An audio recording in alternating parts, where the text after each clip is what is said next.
Hello વિદ્યાર્થીઓ, ફરી વખત સ્વાગત કરું છું આપણા આ કરંટ કાર્નિવલ એટલે કે ભયમ અકાદમી દ્વારા શરૂ કરવામાં આવેલી હું અને હાર્દિક સર જેમાં તમને ભણાવી રહ્યા છીએ એક કરંટ કાર્નિવલ બેન્ચ જે આપની આવનારી પોલીસ કોન્સ્ટેબલની એક્ઝામ માટે અતિ ઉપયોગી નીવડે એ માટે ચુનંદા મુદ્દાઓ સાથે અને અતિ મહત્વના એવા કરંટ અફેર્સની આ બેચ આપની વચ્ચે મુકાયેલી છે અને આપના યુટ્યુબના માધ્યમથી જોડાયેલા વિદ્યાર્થીઓ માટે અતિ મહત્વના એવા કેટલાક ટોપિક સાથે આપણે યુટ્યુબમાં મળતા રહેશું। એમાં પહેલો જ ટોપિક તમારી વચ્ચે લઈને આવ્યો છું કે ભાઈ ભારતમાં આપણને છેલ્લા સમયમાં જે નવી નિમણૂકો થઈ જે એક્ઝામમાં સતત આપણને પૂછાતી હોય કે ભારતના 15માં નવા કેગ આવી ગયા છે સાહેબ, આ ઉપરાંત 51માં મુખ્ય ન્યાયાધીશ પણ છે અને 26માં આરબીઆઈ ગવર્નર પણ છે। તો સાહેબ આ કે સંજય મૂર્તિ એટલે કે આપણા કેગ છે, સંજીવ ખન્ના એટલે કે આપણા ન્યાયાધીશ છે અને સંજય મલ્હોત્રા જે આરબીઆઈના ગવર્નર, આના વિશે અને સાથે સાહેબ આ ત્રણેય મુદ્દાઓ એવા કે જેમાંથી તમને બંધારણમાં પણ સવાલ પૂછાય એટલે બંધારણમાં પણ આ ત્રણેયના અનુચ્છેદો તમારા માટે અતિ મહત્વના બની જશે। તો એ જ આપણે મુદ્દાઓની ચર્ચા કરીએ આપણા આ લેક્ચરની અંદર। આપણે જોઈએ પહેલું તો કે આપણા 15માં નવા કેગ તરીકે ભારતના 15માં નવા કેગ તરીકે કોની નિમણૂક કરવામાં આવી। તો સાહેબ પહેલું યાદ રાખો ભારતના કેટલામાં કેગ છે તો કે 15માં કેગ અને કોણ બન્યું તો કે સાહેબ કે સંજય મૂર્તિ। કોણ બન્યા છે? કે સંજય મૂર્તિ છે જે ભારતના નવા 15માં કેગ બન્યા જે ગિરીશચંદ્ર મુર્મુનું સ્થાન લેશે। આપણા 14માં કેગ હતા ગિરીશચંદ્ર મુર્મુ, એની જગ્યાએ હવે 15માં કેગ તરીકે કોની નિમણૂક કરવામાં આવી તો કે ભાઈ કે સંજય મૂર્તિ છે એમની નિમણૂક કરવામાં આવી છે। રહી વાત સાહેબ કે સંજય મૂર્તિ જેને આપણે કેગ કહીએ છીએ, કમ્ટ્રોલર એન્ડ ઓડિટર જનરલ, આપણે આ નામ તમારી સામે કેગ નું ફૂલ નેમ શું થશે તો ભાઈ કમ્ટ્રોલર એન્ડ ઓડિટર જનરલ। આ કમ્ટ્રોલર એન્ડ ઓડિટર જનરલ જેને કહેવાય નિયંત્રક અને મહાલેખા પરીક્ષક। હવે જનરલી તમને જો એક્ઝામની અંદર સાહેબ ટ્રાન્સલેટ કરેલો સવાલ તમારી સામે આવે છે તો આ જ આવશે કે ભારતના નવા નિયંત્રક અને મહાલેખા પરીક્ષક કોણ છે। એટલે આપણે એમ થાય કે હારું આ લેખા ક્યાંથી આવ્યા, તો એ જ સાહેબ નિયંત્રક અને મહાલેખા પરીક્ષક જેને આપણે કહીએ છીએ કેગ, કમ્ટ્રોલર એન્ડ ઓડિટર જનરલ, જેની નિમણૂક કોના દ્વારા કરવામાં આવે તો કે સાહેબ એમની નિમણૂક કરવામાં આવે છે રાષ્ટ્રપતિ દ્વારા। કોની નિમણૂક તો કે ભાઈ નિમણૂક થશે કેગની કોના દ્વારા તો કે રાષ્ટ્રપતિ દ્વારા આપણા નવા 15માં કેગ તરીકે કે સંજય મૂર્તિ છે એમની નિમણૂક કરવામાં આવી છે અને એમની આ સત્તા છે એ ક્યાં છે તો કે બંધારણના અનુચ્છેદ નંબર 148માં ક્યાં આપવામાં આવેલી છે તો અનુચ્છેદ નંબર 148 ની અંદર। એટલે પહેલું તો સીધો આ અનુચ્છેદ તમારા માટે કામનો છે કે ભાઈ કેગની જોગવાઈ છે એ બંધારણના કયા અનુચ્છેદમાં કરવામાં આવી તો અનુચ્છેદ નંબર 148માં એમની જોગવાઈ છે। એમના જો બીજા કેટલાક પોઈન્ટ તમને કહું ને તો કેગ અંગેના અનુચ્છેદ કયા છે તો 148 થી લઈને 151 સુધી છે કે કેગ અંગેની જોગવાઈ બંધારણમાં કયા અનુચ્છેદોની અંદર છે તો અનુચ્છેદ નંબર 148 થી લઈ 151 સુધી છે। 148માં એમના નિમણૂક શપથની વાત છે કે ભાઈ એમની નિમણૂક છે એ રાષ્ટ્રપતિ કરશે, એમને શપથ કોણ અપાવે તો કે રાષ્ટ્રપતિ અપાવશે અને જો એ પોતે રાજીનામું આપે છે તો રાજીનામું કોને સંબોધીને આપશે તો એ રાષ્ટ્રપતિને સંબોધીને જ રાજીનામું આપશે। હા, એને હટાવવા છે તો એક બંધારણીય પ્રક્રિયા છે જે મહાભિયોગ જેવી જ હશે, એનાથી આપણે હટાવી શકાય। અન્યથા સાહેબ એ પોતે રાજીનામું આપે તો રાષ્ટ્રપતિને સંબોધીને આપે અને શપથ કોણ લેવડાવે રાષ્ટ્રપતિ, નિમણૂક કોણ કરે રાષ્ટ્રપતિ, એ અનુચ્છેદ નંબર 148। પછી એમની કાર્યસત્તાઓ છે, એમની લાયકાતો છે, આ ઉપરાંત આપણે કહીએ છીએ કે 151 જે અતિ મહત્વનું કે કેગ પોતાનો રિપોર્ટ રાષ્ટ્રપતિ સમક્ષ રજૂ કરે। આ સવાલ પૂછાય કે અનુચ્છેદ નંબર 151માં શેની જોગવાઈ છે તો કે કેગ પોતાનો રિપોર્ટ છે એ કોની સમક્ષ રજૂ કરે તો કે રાષ્ટ્રપતિ સમક્ષ રજૂ કરે છે। તો અહીંયા સીધું સાહેબ જો તમને પૂછાય કેગની જોગવાઈ બંધારણના કયા અનુચ્છેદમાં અનુચ્છેદ 148 થી 151 સુધી, એને નિમણૂક કોણ આપે રાષ્ટ્રપતિ, શપથ કોણ લેવડાવે રાષ્ટ્રપતિ, એ કોને સંબોધીને રાજીનામું આપે રાષ્ટ્રપતિ।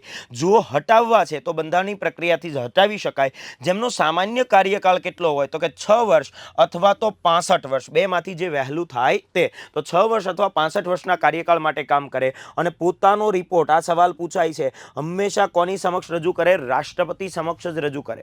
જો કેન્દ્ર સરકારને લગતો છે તો એ રાષ્ટ્રપતિ સમક્ષ રજૂ કરે, રાજ્ય સરકારોને લગતો હશે તો રાજ્યપાલ સમક્ષ રજૂ કરે છે। હવે એમને રિપોર્ટ હોય શું તો સાહેબ કેગ છે ને કેગ જેને આપણે કમ્ટ્રોલર એન્ડ ઓડિટર જનરલ કહીએ, એનું કામ છે જાહેર નાણાંના સંરક્ષક છે। જાહેર નાણાંના સંરક્ષક એટલે તમે એવું કહી શકો સાહેબ આપણું જે પબ્લિક અકાઉન્ટ છે ભારતનું, કે ભારતના જે પૈસા જે સરકાર ખર્ચ કરવાની છે સંચિત નિધિમાંથી, આ ખર્ચ ઉપર નજર રાખવાનું કામ કોનું છે? તો એ કેગનું છે. ખરેખર તો એના ઉપર નજર રાખવાનું, એના ઉપર આખો રિપોર્ટ તૈયાર કરવાનું કામ જાહેર હિસાબ સમિતિનું છે. કોનું છે?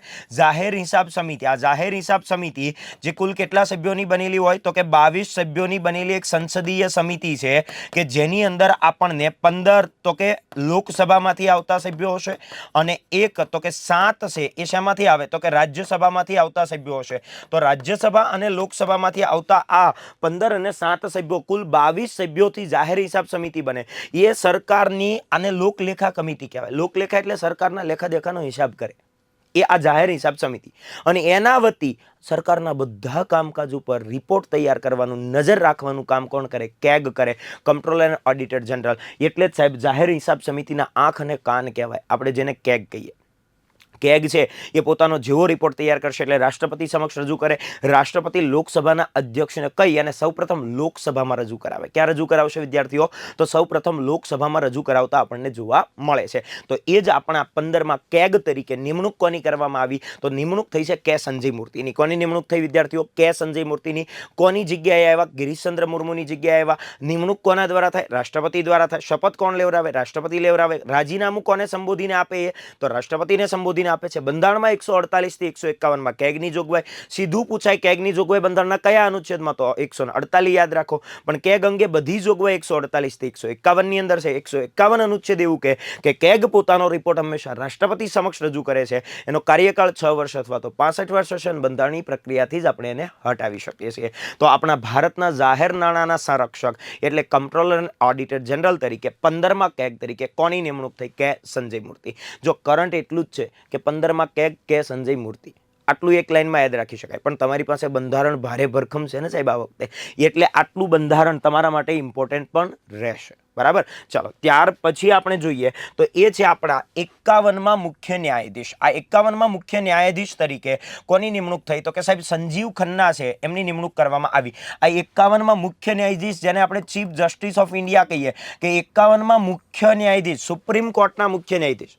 આપણે કહીએ ને સાહેબ આપણી પાસે જે સુપ્રીમ કોર્ટ રહેલી છે, ભારતીય સુપ્રીમ કોર્ટ, આ સુપ્રીમ કોર્ટ છે. સુપ્રીમ કોર્ટને આપણે એવું કહીએ કે સાહેબ સુપ્રીમ કોર્ટ છે ને, સુપ્રીમ કોર્ટ એની અંદર હાલ આપણે ન્યાયાધીશોની સંખ્યા જોઈએ ને તો 1 પ્લસ આપણને 33 એટલે કુલ કેટલી જોવા મળે? 36 જોવા મળે. આ એક હશે એ મુખ્ય ન્યાયાધીશ હોય, આ મુખ્ય ન્યાયાધીશ હશે. અને આ 33 છે એ શું હશે? તો કે અન્ય ન્યાયાધીશ હશે.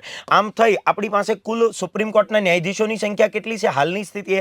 તો હાલની સ્થિતિએ આપણી પાસે 34 સંખ્યા છે જે ન્યાયાધીશોની સંખ્યા આપણે કહીએ છીએ. પણ સમજો અત્યારે બધા પદ તો ભરાયેલા નથી, પણ આ 33માંથી જ પસંદ કરી કોઈ એક વ્યક્તિ હોય એને મુખ્ય ન્યાયાધીશ બનાવવામાં આવે. અને હાલ જે આપણા 50માં મુખ્ય ન્યાયાધીશ હતા ડી.વાય. ચંદ્રચૂડ, આ ડી.વાય. ચંદ્રચૂડની જગ્યાએ 51માં મુખ્ય ન્યાયાધીશ તરીકે કોની નિમણૂક કરવામાં આવી? તો સંજીવ ખન્નાની. કોની નિમણૂક થઈ વિદ્યાર્થીઓ?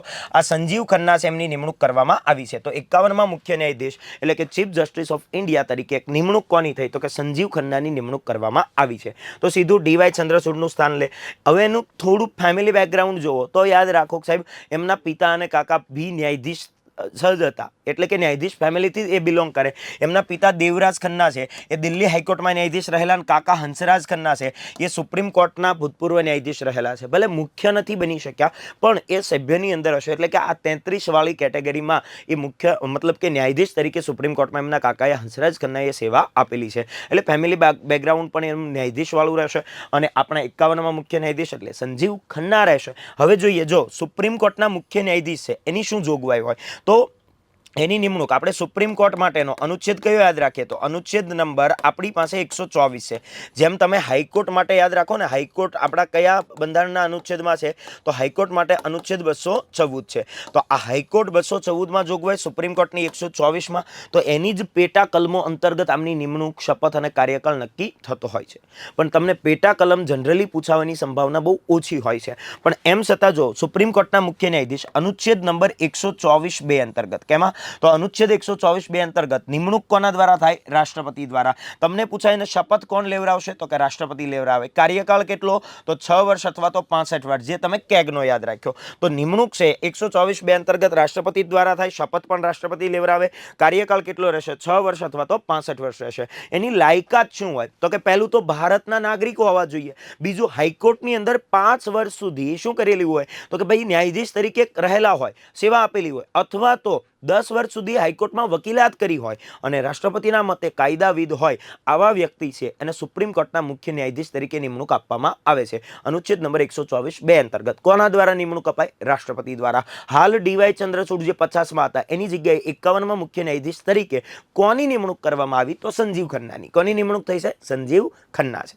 સાથે યાદ રાખો સાહેબ, ભારતના પ્રથમ મુખ્ય ન્યાયાધીશ કોણ હતા? તો એ હતા હરિલાલ કણિયા. કોણ હતા સાહેબ? હરિલાલ કણિયા છે, જેને આપણે ભારતના પ્રથમ મુખ્ય ન્યાયાધીશ તરીકે ઓળખીએ છીએ.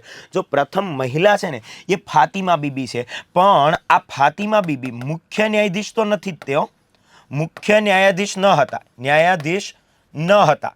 કારણ યાદ રાખો સાહેબ કે ભારતમાં હાલ દિન સુધી કોઈ સુપ્રીમ કોર્ટના મુખ્ય ન્યાયાધીશ મહિલા બન્યા નથી.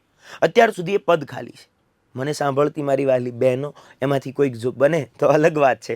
બાકી સાહેબ અહીંયા ફાતિમા બીબી છે, એ ફાતિમા બીબી સુપ્રીમ કોર્ટમાં ન્યાયાધીશ તરીકે રહેલા, પણ આ 33 વાળા કેટેગરી, મતલબ કે સભ્ય તરીકે પ્રથમ મહિલા ન્યાયાધીશ કોણ હતા સુપ્રીમ કોર્ટમાં? સુપ્રીમ કોર્ટમાં ન્યાયાધીશ તરીકે, મુખ્ય નહીં પણ ન્યાયાધીશ તરીકે પ્રથમ કોણ મહિલા હતા? તો ફાતિમા બીબી હતા. પણ ભારતના પ્રથમ મુખ્ય ન્યાયાધીશ તરીકે તમને પૂછાય તો કોણ હતા? હરિલાલ કણિયા હતા. અને ભારતના હાલ 51માં મુખ્ય ન્યાયાધીશ કોણ છે? તો કે સંજીવ ખન્ના છે, જે મતલબ કે ન્યાયાધીશ ફેમિલીથી જ બિલોંગ કરે. એમની કેટલીક બંધારણની ડિટેલ જોઈ, બાકી તો સાહેબ આખું બંધારણ તમે ભણો જ છો. સુપ્રીમ કોર્ટ જે તમે એની સ્થાપનાથી લઈ અને સુપ્રીમ કોર્ટની બધી જ જોગવાઈઓ છે, જે 8 ન્યાયાધીશોથી આપણે આ પરંપરા શરૂ કરી હતી ત્યાંથી આપણે 34 સુધી પહોંચાડી છે, એના બધી ડિટેલ ભણો છો. એની અત્યારે હું વિશેષતઃ ચર્ચા કરતો નથી, કારણ કે આ કરંટ છે. ચલો આગળ વધીએ. આપણી પાસે એમના મહત્વના ચુકાદા 370, આપણને ખ્યાલ હોય તો જમ્મુ એન્ડ કાશ્મીર છે એને વિશેષ રાજ્યનો દરજ્જો આપણે રદ કર્યો. એના માટે અનુચ્છેદ 370 અને 35A છે, એને સંબંધિત જે ચુકાદો 2019માં આપવામાં આવ્યો એમાં પણ એમનું મહત્વનું યોગદાન રહેલું છે. અનુચ્છેદ 142 અંતર્ગત તલાક સાથે ઓલું તલાક ને તલાક, જેને આપણે ટ્રિપલ તલાક કહેતા હતા, એને સંબંધિત ચુકાદાની ખંડપીઠમાં પણ એવો સભ્ય તરીકે રહેલા. ઇલેક્ટ્રોલ બોન્ડ છે. ઇલેક્ટ્રોલ બોન્ડ એટલે કે શું? કે ભાઈ ચૂંટણી જે રાજકીય પક્ષો છે એને દાન આપવાની પરંપરા છે, એ દાન ઇલેક્ટ્રોલ બોન્ડથી અપાતા. અને એ ઇલેક્ટ્રોલ બોન્ડ છે એને ગેરબંધારણીય જાહેર કરતો ચુકાદો કોણે આપેલો? તો સંજીવ ખન્નાની બેચ દ્વારા આપવામાં આવેલો. અને ઈવીએમ છે એની સાથે વીવીપેટના મતોનું સત્યાપન, કે જે ઇલેક્ટ્રોનિક વોટિંગ મશીન છે, આપણે સતત આપણે છે કોઈ ચૂંટણી જીતી એટલે તરત કહીએ કે તો મશીનમાં સેટિંગ કર્યું, તો મશીનમાં સેટિંગ નથી. એવો ઈવીએમ અને વીવીપેટ બે હરખા જ આંકડાઓ બતાવે, આવો સત્યાપન, આવું સાબિત કરતો ચુકાદો છે એ પણ એમણે આપેલો છે. તો મહત્વના ચુકાદા તમે એના યાદ રાખી શકો છો. અને ત્યાર પછી આપણી પાસે છે આરબીઆઈના 26માં ગવર્નર તરીકે કોની નિમણૂક થઈ? તો સંજય મલ્હોત્રા. કોની નિમણૂક કરવામાં આવી છે વિદ્યાર્થીઓ? સંજય મલ્હોત્રા છે એની નિમણૂક કરવામાં આવી છે. તો 26માં ગવર્નર છે. 25માં ગવર્નર હતા કોણ? શક્તિકાંત દાસ સાહેબ. આ શક્તિકાંત દાસ 6 વર્ષ જેટલો સમય એ આરબીઆઈના ગવર્નર રહ્યા. જેટલી નવી નોટો તમે જોઈ એ બધા ઉપર શક્તિકાંત દાસની સાઇન તમને જોવા મળે છે. તો 6 વર્ષ સુધી સાહેબ એ આરબીઆઈના ગવર્નર તરીકે સેવા આપી અને સેવા નિવૃત્ત થયા. અને સેવા નિવૃત્ત બી નથી થયા છે. શક્તિકાંત દાસ છે એના પ્રાઇમ મિનિસ્ટર, પ્રધાનમંત્રીના સિનિયર આસિસ્ટન્ટ, એટલે કે આપણે જે ને સેક્રેટરી તરીકે એમની પસંદગી કરવામાં આવી છે. ભલે સેકન્ડ નંબરના સેક્રેટરી છે, પણ પ્રધાનમંત્રીના સેક્રેટરી તરીકે એમની પસંદગી કરવામાં આવી. આ શક્તિકાંત દાસ છે એમની પ્રધાનમંત્રીના સેક્રેટરી તરીકે, એટલે વડાપ્રધાન મોદી સાહેબના સેક્રેટરી તરીકે પસંદગી કરવામાં આવી. એમને ત્યાં સ્થાન આપેલું છે. તો વડાપ્રધાન મોદીના સેક્રેટરી તરીકે પસંદગી કરવામાં આવી કોની? શક્તિકાંત દાસ. હવે શક્તિકાંત દાસ ત્યાં ગયા એટલે આરબીઆઈના 26માં ગવર્નર કોણ આવી ગયા? સંજય મલ્હોત્રા. તો સંજય મલ્હોત્રા છે એ આરબીઆઈના ગવર્નર રહેશે. અને સાહેબ એ 3 વર્ષનો સામાન્યતઃ કાર્યકાળ આપણને જોવા મળે, બાકી સરકાર નક્કી કરે એટલો, કે સામાન્ય રીતે 3 વર્ષના કાર્યકાળ માટે એ સેવા પર રહેતા હોય છે, પછી સરકાર છે એને એક્સટેન્ડ કરી જતી હોય. તો એ જ આપણી પાસે 3 વર્ષના કાર્યકાળ માટે રહેશે. 26માં આરબીઆઈ ગવર્નર એટલે કે સંજય મલ્હોત્રા. સાહેબ આપણે આરબીઆઈ કહીએ ને, આરબીઆઈ જેને જ આપણે કહીએ રિઝર્વ બેંક ઓફ ઇન્ડિયા. આરબીઆઈને આપણે શું કહીએ છીએ વિદ્યાર્થીઓ? તો કે રિઝર્વ આ રિઝર્વ બેંક ઓફ ઇન્ડિયા, આ રિઝર્વ બેંક ઓફ ઇન્ડિયા તરીકે આપણે જેને ઓળખીએ એ જ કોણ? તો કે સાહેબ રિઝર્વ બેંક ઓફ ઇન્ડિયા, જેને જ આપણે કહીએ છીએ ભારતીય રિઝર્વ બેંક. અને આ ભારતીય રિઝર્વ બેંક છે એમાંથી કંઈક આટલા સવાલ તમને વારાફરતી પૂછાયા કરે, એમ નહીં સમજી લઈએ. જો આરબીઆઈ છે ને એને તો પહેલા બેંકોની બેંક કહેવાય. શું કહેવાય? બેંકોની બેંક. આ બેંકોની બેંક એટલે કહીએ કે સાહેબ આપણા દેશની તમામ નાણાકીય નીતિ છે એનું સંચાલન કોણ કરે? આરબીઆઈ. તમે સાંભળતા હશો, તમારે જનરલી ઇકોનોમી ભણવાનું કોન્સ્ટેબલની તૈયારી કરતા વિદ્યાર્થીઓ નહીં આવતું હોય, પણ તમે સાંભળતા જ હશો, રેપો રેટમાં વધારો કર્યો, રિવર્સ રેપો રેટમાં ઘટાડો કર્યો, અથવા રિવર્સ રેપો રેટમાં વધારો કર્યો, આવું બધું. બેંક રેટ છે, કેશ રિઝર્વ રેશિયો છે, આ જે સાંભળો, આ નાણાકીય નીતિ, મૌદ્રિક નીતિ સમિતિ દ્વારા આ બહાર પાડવામાં આવે, અને એ નાણાકીય નીતિનું સંચાલન આરબીઆઈ દ્વારા કરવામાં આવે. આપણા દેશના તમામ આપણે કહીએ ચલણી સિક્કાઓ હોય, નોટો હોય, એને પ્રકાશિત કરવી, આ બધું કોના હાથ ઉપર છે? આરબીઆઈ. હા, સિવાય રૂપિયો 1 અને 2ની નોટ છે એ નાણાં વિભાગ અંતર્ગત આવે, નાણાં મંત્રાલય અંતર્ગત, એટલે જ એના પર નાણાં સચિવની સાઇન હોય. બાકી બધે તમને આરબીઆઈના ગવર્નરની સાઇન જોવા મળે છે. તો એ જ આપણી RBI Reserve Bank of India, એની સ્થાપના કેમ થઈ? તો સમજો સાહેબ, રિઝર્વ બેંક ઓફ ઇન્ડિયા છે એના માટેનો એક કાયદો હતો જેનું નામ છે આરબીઆઈ એક્ટ. આપણે આરબીઆઈ એક્ટ ક્યારે આવ્યો? તો કે આરબીઆઈ એક્ટ આવ્યો તો 1934માં. આ 1934ના કાયદા અંતર્ગત હિલ્ટન યંગ કમિશનની ભલામણથી, કોની ભલામણથી? હિલ્ટન યંગ કમિશનની ભલામણથી 1 એપ્રિલ 1935ના રોજ એની સ્થાપના કરવામાં આવી. ક્યારે સ્થાપના થઈ વિદ્યાર્થીઓ? 1 એપ્રિલ 1935 આરબીઆઈનો સ્થાપના દિવસ છે. તો 1 એપ્રિલ 1935ના રોજ હિલ્ટન યંગ કમિશનની ભલામણ તેની સ્થાપના થઈ 1934ના કાયદા અંતર્ગત. તો 1934નો જે આરબીઆઈ એક્ટ છે, આ 1934ના આરબીઆઈ એક્ટ અંતર્ગત હિલ્ટન યંગ કમિશનની ભલામણથી 1 એપ્રિલ 1935ના રોજ આરબીઆઈની સ્થાપના કરવામાં આવી. જેના પ્રથમ અધ્યક્ષ કોણ હતા? ઓસ્બર્ન સ્મિથ. એ વખતે આપણે ભારત આઝાદ હતું નહીં, એટલે એક બ્રિટિશર જેનું નામ છે ઓસ્બર્ન સ્મિથ, જે આરબીઆઈના ગવર્નર રહેલા. એટલે સીધું જ યાદ રાખો સાહેબ, આરબીઆઈના ગવર્નર તરીકે આપણે પ્રથમ ગવર્નર તરીકે કોને યાદ રાખીએ? ઓસ્બર્ન સ્મિથ હતા. 1 એપ્રિલ 1935માં 1934ના કાયદા અંતર્ગત હિલ્ટન યંગ કમિશનની ભલામણથી આરબીઆઈની સ્થાપના થઈ.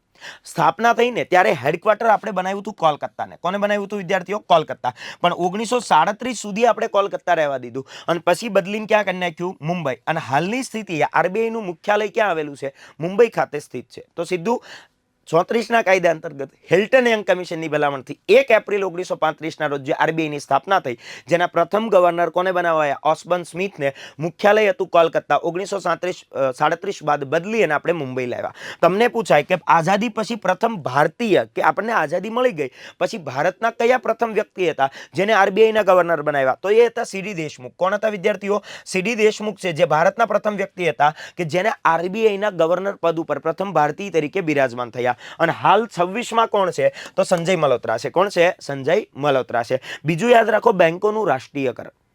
પ્રથમ વખત બેંકોનું રાષ્ટ્રીયકરણ ક્યારે થયું? તો 1949માં થયું. 1949માં આરબીઆઈનું પોતાનું રાષ્ટ્રીયકરણ થયું. કે આરબીઆઈનું રાષ્ટ્રીયકરણ ક્યારે કરવામાં આવ્યું? તો વર્ષ 1949માં. સેકન્ડ ટાઈમ રાષ્ટ્રીયકરણ ક્યારે થયું? તો 1969માં 14 બેંકોનું રાષ્ટ્રીયકરણ કરવામાં આવ્યું, જે સવાલ પણ પૂછાય છે. અને ત્રીજી વખત 1980માં 6 બેંકોનું રાષ્ટ્રીયકરણ કરવામાં આવેલું છે. તો અહીંયા યાદ એટલું રાખો કે તમને પૂછાય આરબીઆઈનું રાષ્ટ્રીયકરણ ક્યારે કરવામાં આવ્યું? 1949માં પ્રથમ વખત. એટલે કે કુલ 14 બેંકોનું રાષ્ટ્રીયકરણ ક્યારે થયું? 1969. અને બીજી વખત 1980માં કુલ કેટલી? તો કે 6 બેંકો છે એનું રાષ્ટ્રીયકરણ કરવામાં આવ્યું. મુખ્યાલય મુંબઈ ખાતે, શરૂઆતમાં હતું કોલકાતા. ફરી બધા પોઈન્ટ એક સાથે ક્વિક કહી દઉં. આરબીઆઈ એક્ટ 1934 અંતર્ગત હિલ્ટન યંગ કમિશનની ભલામણથી 1 એપ્રિલ 1935ના રોજ આરબીઆઈની સ્થાપના થઈ. પ્રથમ અધ્યક્ષ બ્રિટિશર તરીકે ઓસ્બર્ન સ્મિથ હતા, પણ આઝાદી બાદ પ્રથમ ભારતીય અધ્યક્ષ કોણ હતા? તો કે સીડી દેશમુખ હતા. હાલના અધ્યક્ષ એટલે કે ગવર્નર 26માં સંજય મલ્હોત્રા છે. પહેલી વખત આરબીઆઈનું રાષ્ટ્રીયકરણ 1949માં થયું, પછી 1969માં 14 બેંકોનું રાષ્ટ્રીયકરણ થયું, 1980માં 6 બેંકોનું રાષ્ટ્રીયકરણ થયું. સાથે યાદ રાખો ભાઈ, આપણી પાસે મુંબઈ ખાતે અત્યારે એનું હેડક્વાર્ટર છે, જે 1937 સુધી ક્યાં હતું? કોલકાતા ખાતે હતું. બીજું એક યાદ રાખો કે સાહેબ તમને એવું પૂછવામાં આવે કે જે આ શક્તિકાંત દાસની જગ્યાએ 26માં આરબીઆઈ ગવર્નર સંજય મલ્હોત્રા આવ્યા, એ રીતે પ્રથમ ગુજરાતી અધ્યક્ષ કોણ હતા? કે પ્રથમ ગુજરાતનું કોઈ આરબીઆઈ ગવર્નર બન્યું હોય તો કોણ હતા? આઈજી પટેલ હતા. કોણ હતા? આઈજી પટેલ, જે પ્રથમ ગુજરાતી છે કે જે આરબીઆઈના ગવર્નર બનેલા. તો પ્રથમ ગુજરાતી આરબીઆઈના ગવર્નર તરીકે આપણે કોઈને યાદ રાખતા હોઈએ તો આઈજી પટેલ. અને મોસ્ટ ઇમ્પોર્ટન્ટ સાહેબ અહીંથી છપેગા કે ભારતના પૂર્વ વડાપ્રધાન ડોક્ટર મનમોહન સિંહ છે, એ પણ આરબીઆઈના ગવર્નર રહેલા છે. આપણે કહીએ ને સાહેબ, ભારતના પૂર્વ વડાપ્રધાન જેમનું નિધન પણ થઈ ચૂક્યું છે એ ડૉક્ટર મનમોહન સિંહ.